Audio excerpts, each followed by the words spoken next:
Are you drowning in a sea of stuff?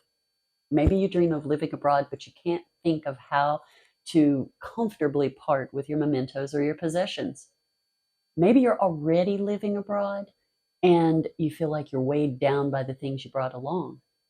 Well, regardless of where you are on your expat journey, if you stick with me, I'm going to help you declutter and clarify so you can enjoy your time abroad better. Welcome back, travelers. You've landed at the Expat Cafe, and I'm your host, Aoife. Join me as we spill some tea on living abroad. Today, we're going to be talking about a topic that is truly important to any aspiring expat and even expats that might already be in the middle of their journey. We're going to declutter. We're going to take the weight of possessions off of ourselves, and we're going to determine how to live abroad with a mind towards minimalism and maybe even a touch of stoicism as we go with only what we need to have more fun. Let's dive in. First things first, why downsize? Moving abroad is a perfect opportunity to reassess what's truly important in your life. Downsizing reduces stress, saves money, and helps you embrace a simpler, more intentional way of living. But remember, it's not about losing things, it's about gaining freedom and clarity. First, I'd like you to consider where you're going. Understand the electric, climate, water, living conditions, and homes in the area you've chosen. What are the size limits or shipping limits or costs associated with both? How are houses constructed? Will you take some type of tax hit? Is there adequate electric to run your household equipment or items? Are you bringing a generator, but you have no place to store the generator? Are you bringing a bunch of electronic components for stereo, but maybe the electric in the area you've chosen is iffy or sporadic, or you will get surges that destroy your equipment? Do you plan on still performing your own maintenance, lawn repairs, etc.? The second thing I would recommend is to look around your home. Decide what you actually use on a daily basis. Not what you're going to use, not what you wish you used more. What do you actually use daily? What brings you joy versus what takes up space? Set clear goals for your downsizing. You may not have to make any of these decisions, but you may want to make some of these decisions for freedom of mind and feeling less weighed down. Visualize your new life and think about what you really need to bring along. Some practical tips for downsizing before you go abroad. Start early. Begin the downsizing process 3 to 6 months before you move. This gives you ample time to sort through your belongings without feeling rushed. I would say 6 months is probably the minimum. Of course, all my research says you can start 3 months, and I know people that have done it, but they've had to be super brutal in their way of thinking about it. Set a schedule. Dedicate specific days and times each week to tackle different areas of your home, breaking it down into smaller tasks and making it basically more manageable. Use the 4-box method. As you sort through each item, decide whether to keep, sell, donate, or trash. This method helps you make decisions quickly and efficiently. Plus, after you have all the boxes filled, you can then decide if maybe you need to move something to another box. I moved a few things from trash to donate and from donate to trash after I had done this method. It works, and it is a nice, painless way to make the decisions without feeling like the decisions are permanent immediately. Digitize your documents. Scan important papers and photos and store them securely. Keep physical copies only of the most essential documents. Social Security, passport, marriage certificates, everything like that can be put into a safe or stored at a bank for, just such emergency. Consider size and space. What is the new place you're moving to? If you do not have a place picked out, you may need to be more brutal in your assessment, sell as much as possible, and then buy what you need for the place you end up in when you get to your new country. Basically, you're going to ask yourself 2 questions. Do I need this? And does it add value to my life? If the answer is no, let it go. The Roman philosopher Marcus Aurelius said, "The more we value things outside our control, the less control we have." If you can embrace this mindset, you can find a little bit of clarity and freedom as you prepare to move abroad. Practice gratitude for what you have, and practice gratitude for the experiences you're about to have. And if you can embrace that philosophy even partially, you're going to find that you have a much clearer mind and a much cleaner heart as you plan for your future. be grateful. Be grateful for what you have. Be grateful that you are able to ditch items comfortably under the best of conditions, and be grateful for the future you're going to have. But maybe you didn't properly prepare or downsize before moving abroad, and you're left to downsize once you're already in your new location. Downsizing once you get abroad can be a bit dicey, especially if you need to make money from selling the items and land in an economy that won't fetch you the prices you might find in your home country. You could end up having to get rid of very costly items and not make the revenue that you need in order to fund the rest of what you're trying to do, simply because where you're going, that type of item is not considered high value. It is easier to sell and offload things in the country in which you bought the things, because the value of those items is instantly known. But all the steps we reviewed in section 1 will still work if you've got to downsize abroad. You'll just have to make a few adjustments. For example, you may find that the value of your items is instantly known if you're selling in expat forums. For instance, here in Panama, we have in my region, we have the Las Tablas Expat Facebook site, and that's great. And I see things being offered for sale in there all the time, and sometimes these are things that we can't get a hold of down here, and so it's almost like a godsend or a gift to find something that I'm used to. My first year in Panama, I had to use an Instant Pot that was the Panamanian version of an Instant Pot, and the words, even in their Spanish translation, did not really make sense to me. And so there were times when I probably cooked rice on the bean setting, which would explain some of the disasters I had in the beginning. And as I learned Spanish, I was able to use that. But the minute someone sold an Instant Pot with English on it, I was all over that thing. I bought it, got it, and have been using it with no problem. And I put the Spanish version downstairs in the little apartment. So whoever stays in my little apartment downstairs, family, I'm just warning you ahead of time, learn Spanish. You're going to need it to work the Instant Pot. Another thing you can do is to gift to your neighbors or to other expats things that you want to get rid of if you're downsizing once you're abroad.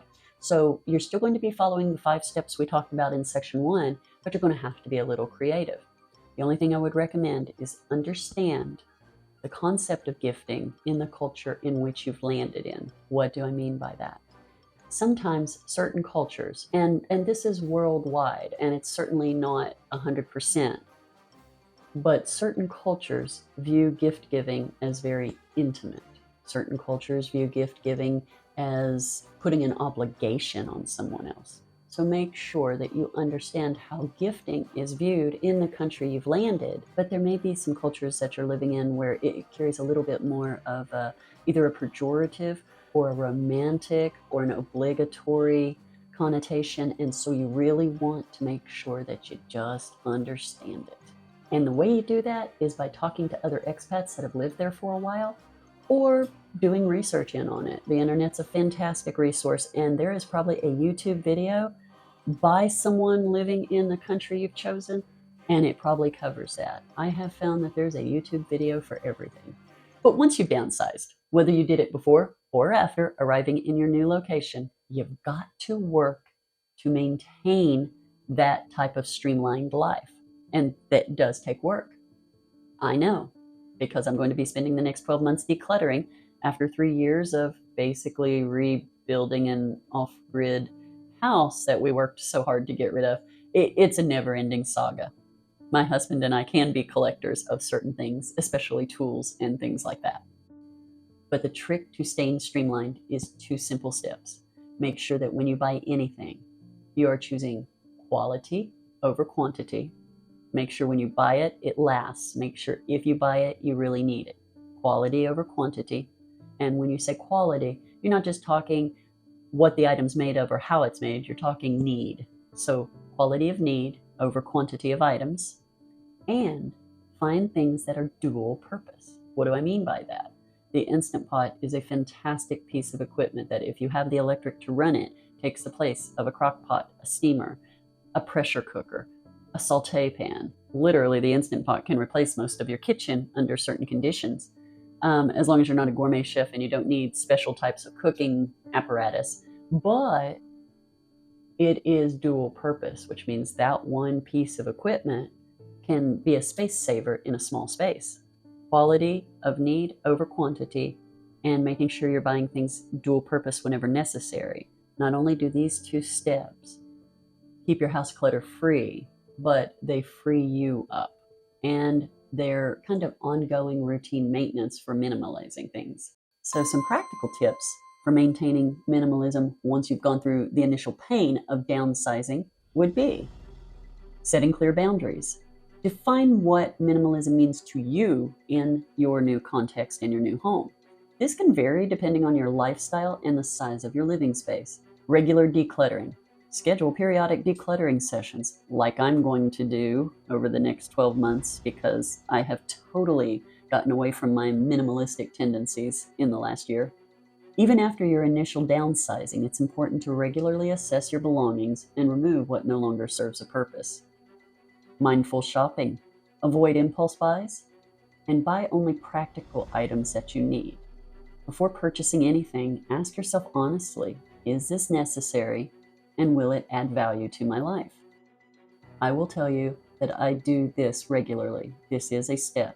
When I want something so badly that I'm about to pay for it, I ask myself, do I really need it? Now, some of you may be in places like Panama where you're in a different bit of a situation. So as an aside, I'm going to tell you, do know your location and availability of mercantile items. What I mean by that, if you go to a Price Mart, which is the equivalent of a Costco in the United States, and you see an item that you want, you might actually want to consider buying it, even if you're not sure that you need it immediately, because if you think you're going to need it, it may not be there the next time. The stock and the way stock is done in places like that, it's not always the same thing twice. So if you find a piece of quality equipment, especially if you're dealing with generators, fans, anything like that, and you know you're dealing with a quality piece of equipment, you will want to go ahead and pick that item up. One, you're always in the tropics going to need a fan, a generator, a this, a that, things to run your house and keep your comfort level high. But you may not always be able to get the brand name or the quality you want because it might be there one week and not there the next week. This throws a kink in minimalist ideology, but it is a practicality. And part of all philosophies is making sure that you are adopting them only to the point where they're practical for you. Seneca, a Stoic philosopher, said, "It's not the man who has too little, but the man who craves, that is poor." But what about those of you who have trouble with downsizing? What if it's something you can't bring yourself realistically to do because the sentimental pool of items is too much? Maybe you have a ton of keepsakes and you have family members that you want to honor their presence by keeping those keepsakes with you. Yeah, people that have a tendency to collect things, whether it's through sentimentality or you just like to collect things, you are going to have to take some extra steps. And that's okay, because we do what we need to do based on who we are. And downsizing can be somewhat terrifying to people who fall into these categories. But don't worry, I've got some good tips. When it comes to handling sentimental items, I want you to consider the following. Digitize your memories. Take photos of sentimental items like old letters, cards, or children's artwork. Create a digital photo album or memory book to preserve the memories without taking up physical space. This is exactly what we did, and I have not regretted it once. The physical copies of the photos are with my ex and my oldest son, and so I know they're going to be safe. But if something were to happen to them, I know that we all have copies of the digital photos, and so both of my sons have basically their entire lives with them in photographic evidence. My ex has photos of our lives as the boys were growing up, and Charles and I have our current memories together, and Charles has all of his childhood memories as well. That was a smart move on our part, and I've never regretted it. Create a memory box. Select a small, sturdy box for your most treasured items. Limit yourself to this box, which forces you to prioritize only the most meaningful keepsakes. I did this, I did this with the things I wanted to keep from when my boys were growing up. I have two wonderful sons. They're in their 30s and 20s now. But, oh, they were so cute as kids, and I just did not want to get rid of some of the things they made for me when I was young. And so doing that with their keepsakes really helped me feel more comfortable about downsizing overall. That was where my little heartstrings were most tied to. Another thing you can do, and this is by far the most important thing I would recommend, gift sentimental, important, or valuable items to your relatives while you're still around to let them know how much they mean to you. So when you give things to people and you say, hey, this means so much to me and I want to take it with me, but because I'm moving abroad, I can't, but I could think of nobody better to have this than you. Just make sure it's not a cursed item or a voodoo doll. That's kind of mean. But otherwise, if it's an important and valuable keepsake to you and you know that eventually somebody's going to get it, or you are going to will it or bequeath it to someone, give it to them early. Let them start enjoying it now. And give yourself the peace of mind that that person knows how much they mean to you. And if you think about it, these are just more intense versions of the first two lists. Section 1, if you're downsizing before. Section 2, if you're downsizing after. All of them have the same steps. If you are super tied to sentimentality, or you have a tendency to hoard, only you will know that. The thing I can tell you is to start small and start super early. Whereas in the first section, we talked about starting 6 months early. Start as early as you possibly can, because depending on the severity of the connection you have to items, you may have to go, instead of room by room, shelf by shelf. You may have to go bookcase one day, room the next day. There's a lot more to consider, and some of it is tied so deeply to childhood trauma or things that are going on in our past or our present that we might need a little bit of extra help. So the second thing I would recommend is seek support. Get family members to help you. Maybe you get your children or family members that you're going to give things away to help, so that when they are done helping you and they leave, they take those things with them and you're one step ahead of the game. If you are super tied to items, can't get rid of them, but by virtue of your finances or just the logistics of the move or where you're going, you know you can't take the stuff with you, you're probably going to be in intense psychological pain. So seek professional help. Go to someone who has experience dealing with people who have these tendencies. Then you won't have to handle it alone, so to speak. And you may actually come up with a good plan that fits your specific needs or purpose. One of the best ways you can overcome psychological trauma related to getting rid of sentimental stuff is by focusing on the happiness you will feel when you're in your future.